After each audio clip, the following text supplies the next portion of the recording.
Ladies and gentlemen, we're back with another video and welcome to the Night Talk, where we have nightly discussions of just random crazy shit, Pokemon, conspiracies. We dive into it all on this channel. Anyway, I just want everybody to just take this in for a second. How beautiful that is. Like, damn. For everyone that says I don't have a background, well, I would say this is like the greatest background you could ever ask for. I mean, look how mammoth this like whole collection is. The sad thing is like I could stack like way more shit there. But anyway, I want to say something about some of the comments I've gotten where people were like, "Man, save some for the rest of us," and it's like, first of all, everything that I've bought, besides Prismatic Evolutions and a couple Obsidian Flames booster boxes, I literally bought when nobody wanted it. And if I didn't own it, it just wouldn't even be available on the market. So I just want to clear that up for everyone that I purchased all of this stuff when it sat on store shelves. And I'm not saying they would have just thrown it away, but it would have just not sold. Maybe somebody would have bought it, they would have ripped it, and it just wouldn't even exist. So sometimes, hey, if you want to find heavy hitters boxes, I'm one of the few people that have them. If you want to find Evolving Skies, Pokemon String TPs, and the Window Tins in the original boxes, I'm probably the only person that actually fucking saved them. So there you go. You can thank me in 5 years whenever I maybe consider selling. Anyway, I want to dive deeper into the Night Talk, and we are going to discuss like all these fucking porn stars, man, on YouTube that have like fake bots commenting on their shit just so like their channel looks bigger than what it actually is. I find that like so cringe, man. Just the fakest fucking YouTube channels. And it's mostly with either chicks or just douchey dudes that like fucking fake flex having expensive cars. Anyway, we're gonna talk about how pathetic this is. Like, dude, there was a chick that, I mean, granted she's hot, but she made this video, talking about like it wasn't even a fucking real video. It was just like a 40-second clip of her literally about to go down on some dude. Like, that's the like the graphics of this YouTube video. It's just like she's in a car and she's like talking about sucking some guy off. Like that's the whole fucking aspect. Like, cause it's like some chick and she does these like stupid skits where like she's a car dealer. She tries to get people to buy cars, and if they don't, she like offers to just like fuck them, which is like basically fucking prostitution. But either way, I mean she's hot, so she can get away with it, I guess. But um, anyway, just to show us like fake some of the comments are, um, she's literally like, well, like someone said in the comments, and you can tell they're bot comments because they're always just like, oh, you're fucking, you're beautiful, girl. You know, like you're the most divinely intelligent, beautiful human being in the world. And it's like, what the fuck is intelligent about her sucking some dude off in a parking lot? Like, what? Like, can someone explain this to me? This fucking baffles me. What the fuck is so intelligent besides her being hot? Like, what makes her this intellectual being that we're all like, oh my god, she's a genius? Like, no. She's a fucking dumb broad, you know? Not a fucking genius. Not a fucking, you know, like Einstein's a fucking genius, okay? Pokemon Joey's a genius, you know? I'm a genius. You know, like Donald Trump's a genius, you know? Like Joe Biden's a genius. No, we're going far out there, but I mean, you know, what the fuck makes this chick a damn genius? And there's another porn star that does these stupid videos, and people are like, oh, you're just a shining ray of intelligent, beautiful light. And it's like, she's literally talking about smelling like fucking fish, bro. How the fuck, what the fuck is intelligent about this chick? She's as boring as a fucking stick. She has no personality. She's not even fucking hot. Like, what's so fucking, what's this shining beam of light? The fact she's a female? You know, like what the fuck makes her so goddamn special? Like, please, someone let me know. Someone let me know if I'm losing my fucking mind here. You know, like they literally have to fake getting comments on their videos. You know, like, do you ever go into Rudy's comment sections and just see them be like, Rudy, you're a shining ray of intelligent light. You know, even though that guy is pretty fucking smart, you know? It blows my fucking mind. It really does. But, yeah, these women are shining rays of intelligent light. What a fucking description. Like, and if some of these are real comments, like, oh, these people are so cooked. It just blows my mind, man. Like, it really does. Just how easy, even like, just like a chick that's like a 2 out of 3 can get 1 million views on YouTube. Like, it's so fucking revoltingly disgusting.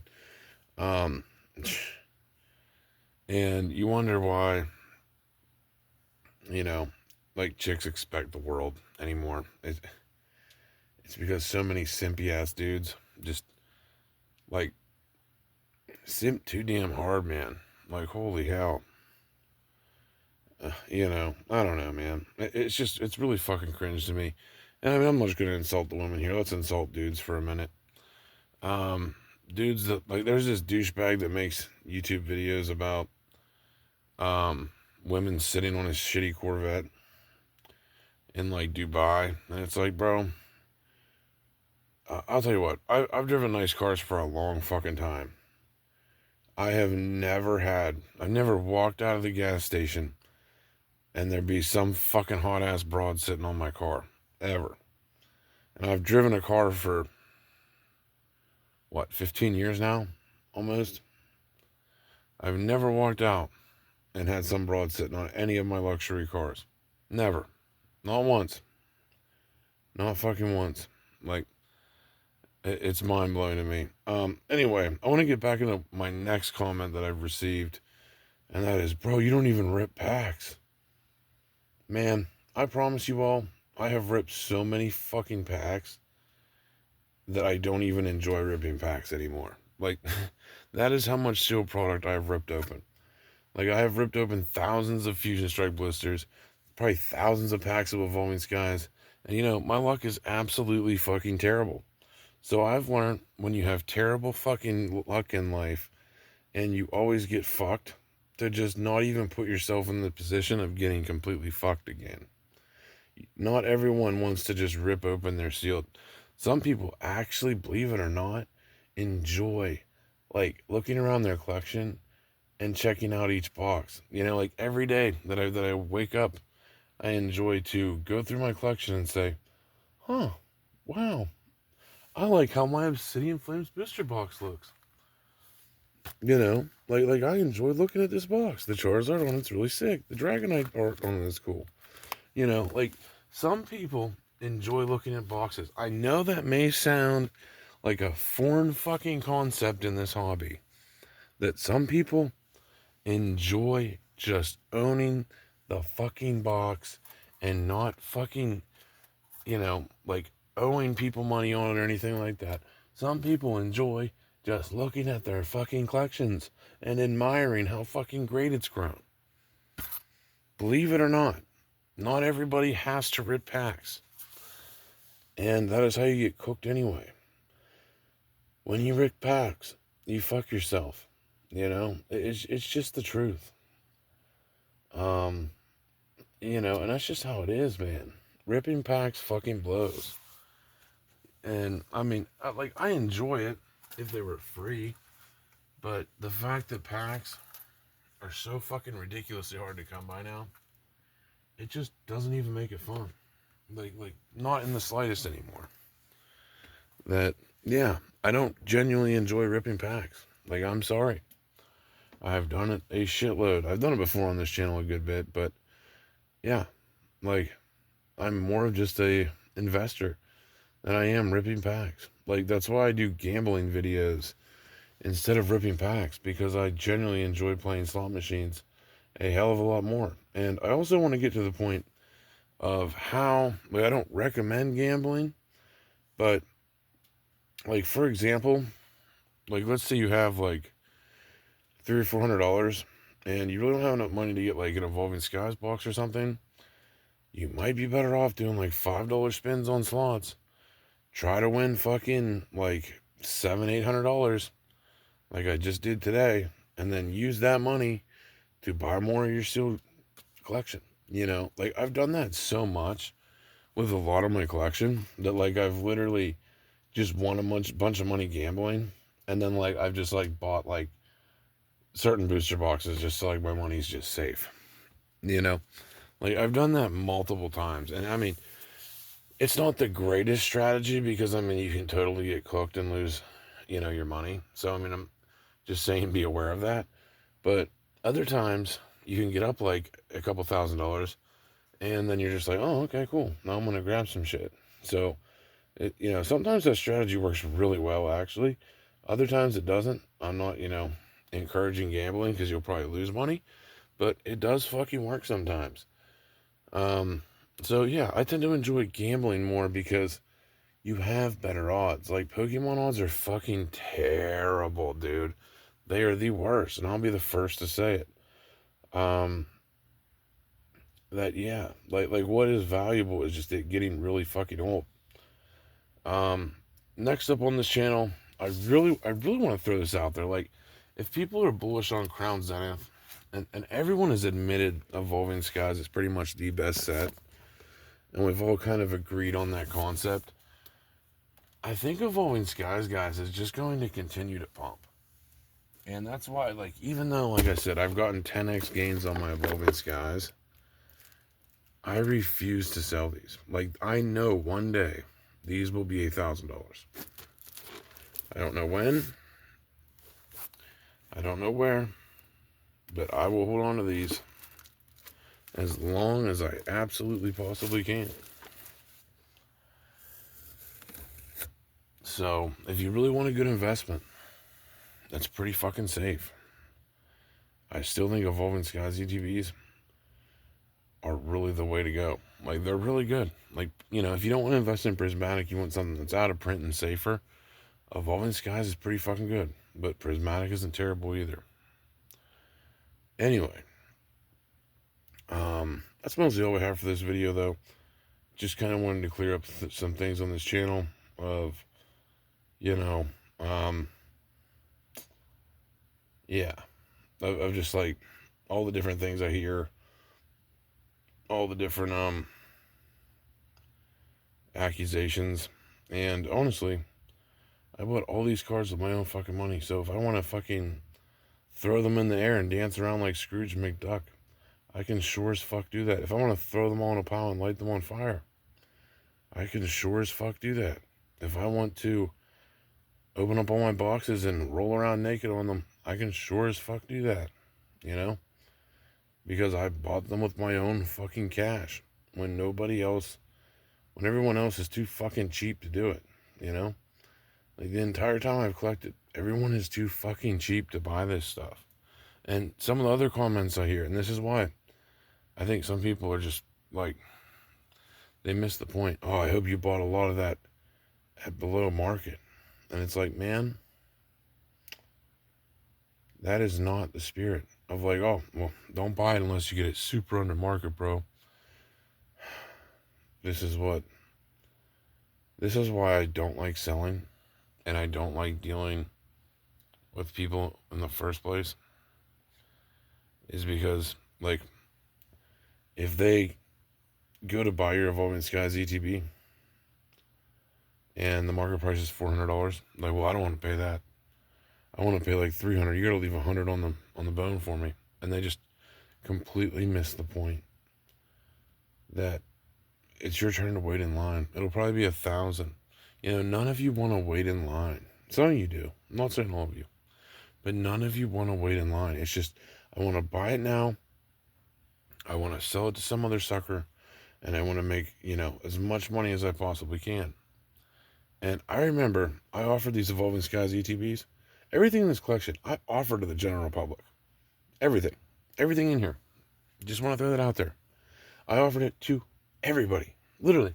Gengar VMAX, I offered this to everyone on Marketplace for $500. I was going to lose $50 buying this because it went down. No one bought it. No one bought it. You take 300. I gotta make money, bro. Now it's a $1,300 card. Okay. Unbroken bonds. I had over like 300 different people try to buy this box at one point. And it was like $800. Will you take 600? Will you take 750? Will you take 700? No. I want fucking 800. It's 850, whatever. Or I want 850. And, I won't pay full market for anything. Now it's $2,000. Evolving Skies. I listed it up on Marketplace. Left it set there when it went up to 1,200. I was going to dump it for 1,200. No one bought it. And now it's $2,000. Everything in my collection I've offered to the general public at dirt cheap fucking prices. And this is why I don't feel bad for the general public not being able to find Pokemon. And honestly, you shouldn't feel bad either. Because they're a bunch of greedy fucking assholes. And they all want to steal your shit for nothing so they can make a quick dollar off you. That's all it is. That's all it fucking is. They don't believe in the products. They don't give a fuck about the products. They either want to rip them or they want to sell them for more fucking money right away. They don't give a fuck. They don't see the long-term potential. They don't understand the long-term potential. They don't give a fuck. I used to feel bad for the general public. I couldn't find Pokemon, and I still do to the right people that are semi-decent human beings. But for the most part, I feel zero sympathy for the public that can't find Pokemon. Zero. Zero fucking zilch. Unless if it's children. Some of the children, yes, I do feel bad for them. As long as they're not fucking rats. But most of the Pokemon community, I don't fucking feel bad for. Because they refuse to see the potential in this. So, whenever you decide you want this stuff, and it's 10 times what it is now, because your cheap ass wouldn't buy it, remember this moment, So that's why I generally don't feel bad. Everything in here was offered dirt cheap to everyone. And they didn't fucking buy it. And now, you receive the consequences. And now I know how Rudy feels. Because Rudy went through the same fucking shit. Think about how many flash sales that guy's made of offering Chilling Reign booster boxes for $100 and no one would buy them. Because there's no money in it. There's nothing I can fucking make from it. There's nothing I can fucking gain right away from you and fuck you over to sell it to some other fucking idiot. Now they're $400 a box. Paying $100 wasn't that bad, was it? Paying $120 wasn't that bad, was it? That's why I generally don't feel bad for people. And I wouldn't fucking even feel bad for myself if I wasn't the one fucking hoarding this stuff. Because I had that mindset. When I first got into the hobby, I had kind of that mindset of, man, I really just, I'm not going to buy that. I'm not going to buy Chilling Reign for $100 a booster box because there's no, I can't make any money right away. That is not what the hobby's about. It's about holding something, having discipline, believing in it, and waiting for it to get expensive. And if you have to pay up for something that you want, that's just how it is. That's why I don't fucking feel bad. I really fucking don't. Because the general public, 90% of them are fucking pricks. And, that's just my opinion. But, that is how it is. They don't see the potential. They're not patient. They don't want to wait. They don't want to pay a fair fucking price for something and then wait for it to be more expensive because they believe in it. They just want to steal it and sell it to the next person. And that is not the way to make money in this hobby. You might get a few good licks off someone, but patience is what makes money. Anyway, that's all we have for this video. Hope you guys enjoy the night talk. We kind of jumped all over the place there. But anyway, that's all we have for this video. Good night, ladies and gentlemen. We'll see you tomorrow.